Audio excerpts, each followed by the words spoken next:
Oke, kembali lagi di forum Timnas dan kali ini gue kembali untuk membahas satu hal yang menurut gue cukup urgent untuk dibahas, yaitu tentang salah satu pemain Timnas, pemain muda yang sangat potensial, pemain yang secara kualitas sudah terbukti sebenarnya dia punya kualitas yang bermain untuk klub Sabah di Malaysia, yaitu Sadil Ramdhani yang terlibat dalam sebuah kontroversi di media sosialnya, di mana dia seakan-akan ngamuk di sosial media, ngamuk di Instagram, ngamuk di story kepada netizen sih sebenarnya tujuannya ya. Dia ibaratnya udah kesal, udah bertumpuk mungkin ya, dia nyerang, dia kata-kata netizen lah, benar-benar kata-katanya cukup kasar lah, cukup frontal di story tersebut.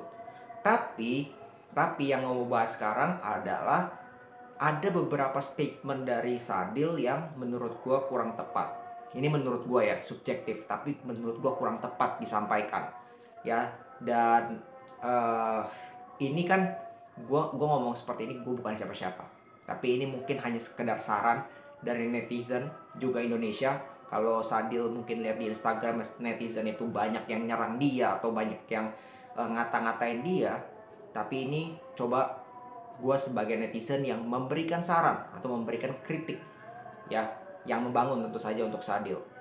Oke, jadi pada story Instagramnya nanti gue akan tunjukkan, itu ada beberapa statement cukup panjang ya. Ya kalau kalian malas baca, gue akan rangkumin aja.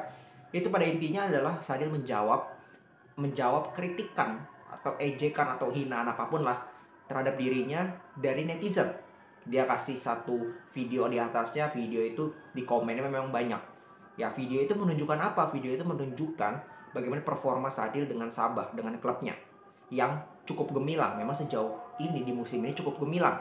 Kemarin dia menciptakan 2 assist dan 1 gol, yaitu padahal sebenarnya di akun Viral Bola ID kalau nggak salah itu tidak ada unsur dari admin akun tersebut untuk memprovokasi, enggak, cuma ditampilkan aja golnya, gol maupun assist yang diberikan oleh Sadil. Tapi kan namanya netizen ya, ini juga harus mungkin dipahami oleh Sadil. Yang namanya netizen ya itu pasti akan ada terus cari kesalahan-kesalahan kita. Mau sebagus apapun kita pasti akan ada haters. Jangankan Sadil, pemain-pemain top di Eropa yang sudah sangat terbukti itu masih ada haters ya. Banyak, bukan ada, banyak. Pemain-pemain yang GOAT aja contoh kayak Ronaldo, Messi, itu hatersnya berjibun di mana-mana. Jadi itu hal yang merupakan hal yang sangat biasa, mau di pemain sepak bola, mau di dunia. Pokoknya kalau kita sudah menjadi public figure, harusnya kita sudah paham, harusnya kita sudah sadar, harusnya kita juga sudah memaklumi bahwa akan banyak haters. Ya justru harusnya haters itu bisa menjadikan kita lebih tinggi, lebih apa ya, engagement juga lebih meningkat harusnya. Karena haters itu kalau gue bilang itu lebih dari fans, fanatiknya. Karena kita akan selalu diikuti, selalu dipantau apa yang kita perbuat, dan memang tujuannya untuk menghina. Tapi kan ibaratnya itu secara tidak langsung menambah engagement kita, dan juga engagement biasa public figure. Maka dari itu yang gue sayangkan adalah, pertama mungkin ya Sadil ini masih muda umurnya. Gue nggak tahu ya, sorry umurnya itu berapa spesifiknya, tapi gambaran gue adalah Sadil ini masih muda. Mungkin dia juga sudah menyimpan hal ini lama di pikirannya, jadi dia meledak lah, ibaratnya seperti bom waktu itu meledak. Cuman itu gue maklumi lah, emosi itu gue maklumi ya. Dan kita kalau main sosial media kan seperti itu kan, sebenarnya gak ada masalah mau balesin komen orang tuh gak ada masalah. Tapi kan untuk curhat ke story sampai cerita panjang kayak gitu kan, itu nggak semuanya benar. Nah ini gue mau bahas yang menurut gue kurang tepat. Yaitu apa? Yaitu di poin-poin tertentu Sadil bilang, kalian kritik gue, kenapa gue beda di timnas maupun di klub? Ya jelas, karena ketika di timnas apakah kita mendapatkan pemain-pemain lain mendapatkan jam terbang dan juga kebebasan yang kita mau? Dia bilang jelas tidak sama sekali, dia bilang. Nah ini menurut gue menjadi kata-kata atau kalimat yang gue pertanyakan. Kebebasan jam terbang oke, kita semua bisa paham, nanti gue jelaskan soal jam terbang. Soal kebebasan ini yang menurut gue nggak make sense, nggak masuk akal. Kebebasan apa? Apakah kebebasan dalam hal disiplin, misalkan di latihan? Kalau pemain mau bebas di latihan, ujung-ujungnya performanya pasti akan drop. Karena pelatih itu pasti ingin yang terbaik. Justru dia dengan disiplin di situ di latihan, maka fisik kita akan bagus, stamina kita akan bagus, gaya permainan pun akan bagus, strategi pun akan bagus, akan bisa terlaksana dengan baik. Jadi gak make sense ke situ. Kebebasan dalam hal permainan artinya apakah Sadil ingin mengatur pelatih dalam hal strategi? Artinya kalau pelatih, kalau STY dalam hal ini mainin gua, apakah gua harus diberikan free roll atau keleluasaan? Gua nggak mau diatur-atur. Gua harus bermain dengan kapasitas terbaik gua. Ini nggak benar. Yang namanya pelatih, ini apalagi pelatih timnas loh, ini benar-benar mewakilkan lambang negara. Begitu juga dengan pemain timnas. Kita jangankan main untuk timnas, kita jadi pemain timnas saja itu udah bersyukur banget. Bayangkan perasaan dari kiper cadangannya timnas yang nggak main. Bayangkan jadi banyak kan pemain-pemain yang nggak dimainin di FIFA Matchday kemarin. Bayangkan jadi pemain-pemain itu, mereka juga merasakan hal yang sama dengan Sadil. Cuman yang menjadi problem, mereka nggak protes, mereka nggak menyalahkan pelatih dalam hal itu. Karena kembali lagi kita masuk ke jam terbang, pelatih itu sudah punya skema. STY dan juga pelatih-pelatih lain, dia sudah punya gambaran strategi yang dia ingin terapkan sesuai dengan kapasitas pemain yang dia punya, yang dia lihat. Pasti itu, nggak mungkin dia tiba-tiba STY gue mau main kayak Pep Guardiola, tapi pemainnya jauh banget, kan nggak mungkin. Maka dari itu dia harus sesuaikan kan strategi itu dengan kapasitas pemain yang dia miliki. Nggak mungkin pelatih itu berkorban, strateginya berubah, taktiknya berubah hanya untuk satu pemain, hanya untuk mengakomodir Sadil. Kan tidak mungkin seperti itu. Apakah dengan mengakomodir Sadil misalkan Indonesia bisa juara Piala Asia? Apakah dengan mengakomodir dua pemain Indonesia bisa juara AFF, juara AFC, juara SEA Games? Kan enggak. Indra Syafri pun tidak melakukan itu di SEA Games kemarin pada saat juara. Dia tidak memberikan special treatment kepada 1-2 pemain. Semua pemain punya tanggung jawab dan juga tugasnya masing-masing.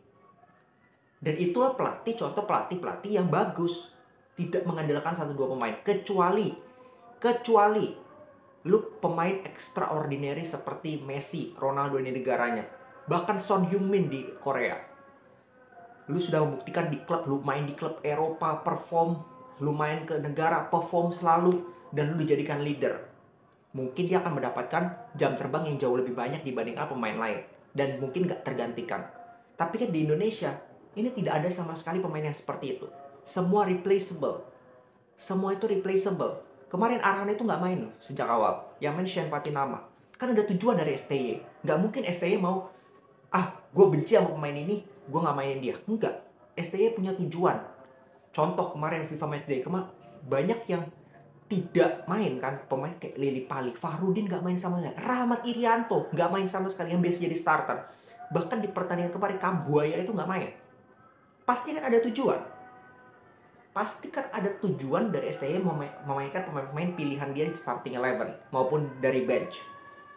Tujuannya apa? Kemarin mumpul Argentina diberikan kesempatan kepada pemain-pemain muda dan pemain-pemain yang naturalisasi untuk menjalani debut, dan relatif kan pemain-pemainnya itu muda, paling Jordi Amat doang dan Mark Locke.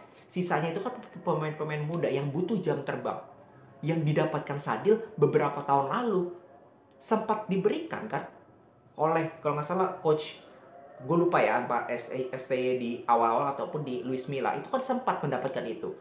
Sedangkan pemain-pemain yang kemarin bermain di Argentina itu melawan Argentina sebagai starter itu belum mendapatkan hal itu. Jadi STY pun menurut gue punya pertimbangan-pertimbangan di mana dia memilih starting 11 terbaik. Dan lu nggak bisa hanya mengandalkan 11 pemain. Contoh, dia udah tahu mungkin ya, ini feeling gue, kualitas Irianto, kualitas Kambuaya, kualitas Lili Pali, dia nggak meragukan itu. Sehingga ini pemain akan dipakai nanti di Piala Asia, nggak usah takut. Cuman untuk pertandingan FIFA Matchday kemarin mereka nggak main. Sesimpel itu kok. Bukan berarti mereka jelek. Kalau lu lihat cadangannya timnas kemarin pada saat melawan Palestina, itu cadangannya mewahnya minta ampun. Mewahnya minta ampun. Apakah semuanya bisa main terus atau bisa main bareng semua 20 lebih pemain? Kan tidak bisa. Pelatih cuma punya otoritas 11 starting dengan mungkin 5 sampai 6 pergantian pemain. Jadi pada inti ya, jadi gue rasa kurang tepat untuk menyalahkan pelatih. Dalam arti kita nggak perform, ya dibilang netizen, kita nyalain pelatih karena tidak memberikan kesempatan kepada kita dan kebebasan. Yang gue maksud kebebasan itu apa? Nggak ngerti gue. Pelatih itu dia nggak peduli yang dimainin itu siapa. Yang dia peduli tim ini menang, negara ini menang. That's it. Mungkin ada nilai plus yang dimiliki Witan yang dilihat oleh STY yang tidak dimiliki oleh Sadil. Mungkin ada nilai plus yang dimiliki Yakob Sayuri dibandingkan Sadil. Kenapa dia pilih terus Yakob Sayuri? Mungkin. Kan itu semua pertimbangan pelatih. Apakah ketika kita gagal juara yang dipecat pemain? Kan enggak. Yang dipecat siapa? Pelatih. Yang bertanggung jawab siapa? Pihak pelatih. Pemain itu nggak bisa diganti-ganti. Nggak bisa ada mantan pemain timnas tuh, nggak ada. Kecuali pensiun ya. Tapi ada mantan pelatih. Pelatih itu bisa dipecat, bisa mengundurkan diri, bisa out dari negara, dari melatih negara. Tapi pemain nggak bisa. Selama lu warga negara Indonesia, lu punya hak. Lu bisa sewaktu-waktu dipanggil. Jadi gue jujur cukup kecewa dengan statement tersebut. Tapi bagaimana emosi yang ditunjukkan di Instagram atau balas-balas komen itu, it's okay. Itu gue gak ada masalah. Tapi kalau soal menyalahkan pelatih karena tidak dapat jam terbang, menurut gue itu gak fair. Karena Sinteyong itu harus mengakomodir 20 plus pemain. Dan dia pun masih cari-cari. Dia pun masih nyari-nyari pemain-pemain terbaik untuk Piala Asia. Jadi gak fair untuk menyalahkan Sinteyong. Jadi dia berat sekali. Jadi pelatih itu sangat berat. Jadi gak boleh seperti itu. Oke, ini hanya sekedar saran dan kritik ya. Jadi semoga gue juga berharap Sadil bisa menemukan performa terbaiknya lagi, diberikan kepercayaan lagi oleh Sinteyong di nanti di timnas. Gue nggak tahu kalau Sinteyong dengar atau lihat hal ini, apakah yang akan diambil, sikap apakah yang akan diambil. Bisa aja gara-gara ini, oh ini pemain nyalain gue, nggak dipanggil lagi, bisa aja. Jadi harus hati-hati sekali. Oke, salam sepak bola.